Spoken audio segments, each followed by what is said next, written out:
Je demande à des amis qui veulent écouter, puisqu'il y a une conférence sur l'huile de graisse après. L'huile de graisse, nous avons choisi ça donc comme un accord. L'équipe municipale et l'équipe du MIR. Dominique, tu as la parole. Ok, oui. Merci Arnaud. Donc, quelques mots. Et je vais intervenir sur le droit. Hein, je pense que par rapport au sujet, à savoir la réparation, à savoir le 22 mai, à savoir notre exigence en fait que notre humanité soit respectée, il convient de faire un point de droit. Parce que ce qui est en jeu est le respect de notre qualité d'être humain. Alors d'abord, puisque nous avons entendu que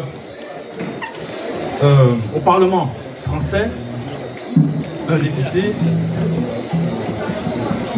faire le constat, s'adressant à Beyrouth, faire le constat que le Code noir n'est pas aboli, n'a pas été aboli. Et il dira en fait dans son discours à un moment donné, le Code noir n'est pas abrogé. Et là j'insiste, il dira applicable ou pas, là n'est pas le débat. Ce qui est important pour lui, c'est la dignité, le respect de la dignité humaine. Applicable ou pas, là n'est pas le débat. Mais pour nous, en fait, c'est exactement là le débat. Parce que si, en fait, un tel texte n'est pas aboli, ça signifie, en fait, n'est pas abrogé ou aboli, ça signifie qu'en fait, que il a force normative. Et la question, en fait, surtout pour ceux qui ont subi et qui continuent à subir ce texte, bien sûr, est d'abord de savoir, est-ce que, en fait, ça a été appliqué, ça a continué à être appliqué ou pas? Parce que sa force normative et légalement, ça doit être appliqué. Eh bien, figurez-vous, en fait, que l'analyse juridique permet de constater, en fait, que ça a été appliqué après 1848 et que c'est appliqué toujours jusqu'à aujourd'hui. Alors, je vais commencer par 1848. Rappelez-vous, affranchissement généralisé. Le statut d'affranchi est un statut du Code noir. Et donc, après 1848, le statut en fait qui a été appliqué à nos ancêtres renvoie au Code noir. Et d'ailleurs, lorsqu'on compulse les archives, on constate quoi?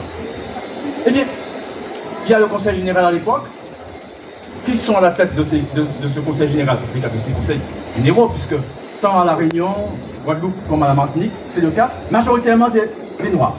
Et là, en tout cas, pas pour la Réunion. Je parle en fait pour l'instant pour la Guadeloupe et la Martinique.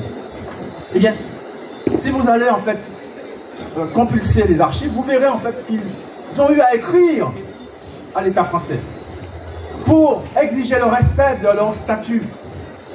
Et quel était ce statut? Et là, nous sommes là, par exemple, en fait, nous sommes en 1874. Bien, nous avons des textes, en fait, venant du Conseil général de la Martinique, et qui demandent à l'État français de respecter leur statut du Code noir, qui est le statut d'affranchi, l'article 59, et qui fait référence à ça, et qui exige, en fait, ce respect. Parce que c'est le statut d'affranchi. Et le statut d'affranchi est un statut intermédiaire entre le statut de maître et le statut d'esclave.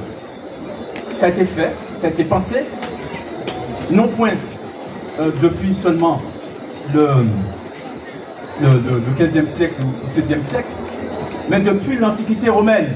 D'ailleurs, l'État français va s'inspirer du droit romain pour établir en fait son fameux Code noir.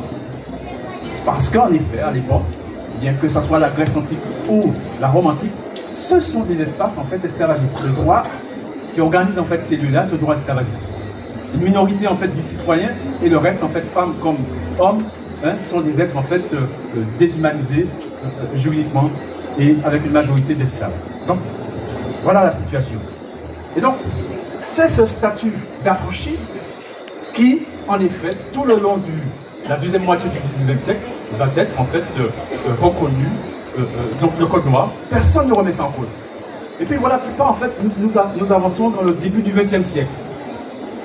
Mais, un point, Sachez qu'en fait que le statut d'affranchi est synonyme d'assimilation. L'assimilation juridique, vous avez entendu ça, l'assimilation juridique.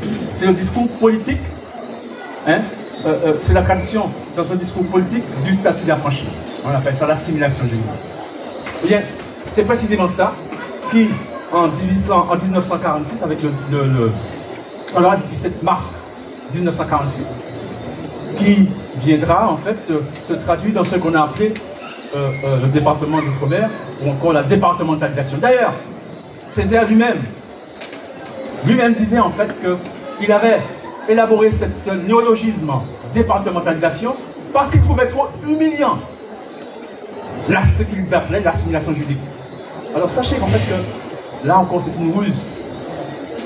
À un moment donné, en début du XXe siècle, ils ont trouvé en fait politiquement pas correct de maintenir toujours en fait, je dirais, dans le discours politique la concordance, la correspondance que constitue le statut d'assimilation, hein, l'assimilation juridique et le statut d'affranchi. Donc ils vont arrêter de faire référence au code noir. Ils vont arrêter je dirais verbalement. Mais en réalité, ils tous savent que c'est ça qu'a là.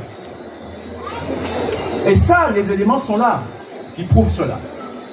Mais, une manière en fait finalement de manipuler le peuple, une manière en fait de les convaincre en fait que bon oui c'est humiliant, mais bon prenons cette voie. Une manière en fait de nous convaincre en fait au lieu de défendre notre humanité, au lieu de défendre les humains, ils vont nous défendre le confort des humains. Et bien voilà. Et pour aboutir en fait à nous faire des consommateurs, et finalement au bout du compte, à se poser la question, mais est-ce que en fait on n'a pas